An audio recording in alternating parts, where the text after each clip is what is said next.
and the dream will be ended. Inexperienced drivers, and yet this frightening moment on Carburation Day last Thursday happened to the most experienced man on the premises, the only four-time winner of this race, A.J. Foyt.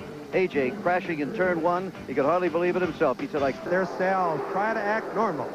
Meanwhile, we see that one of the cars appears to be spinning. And he's obviously had some contact. There's George Snyder in the pits. He had a fire just before the start of the race. Well, there would have been a major pileup, and there's no reason to think this was very lucky what happened here, that nobody hit more substantially than they did. Garza has always been a story here. He first raced here at age 19, 7 years ago. And this is a moment of extreme disappointment. You know, Mears had to stop under the green, and there, a tire has come off in turn. There you see the tire.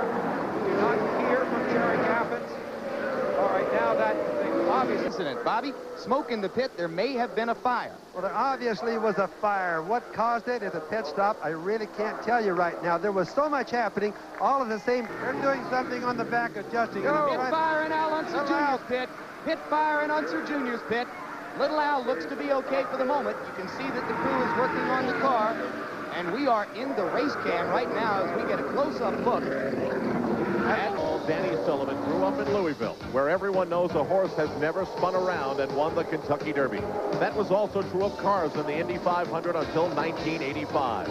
Entering turn one on the 120th lap, Sullivan tried to pass Andretti, and what took place will forever be frozen in the minds of those who saw it happen.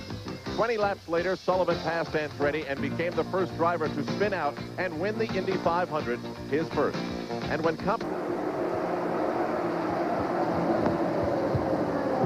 here's Brazil.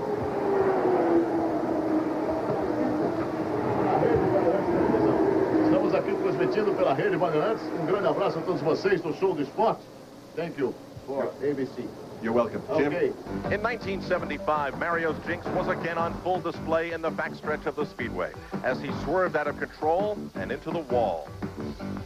His 12th trip to the Indianapolis 500 was completed with the aid of a tow truck, and all he carried away from the track that gave him the title.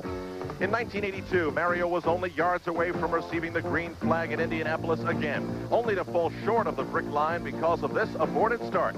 Kevin Cogan veering out of control, hitting A.J. Foyt, and then Mario hitting him.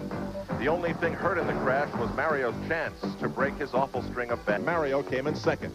Then last year, a crash in practice after he had qualified for the field at better than 212 miles per hour.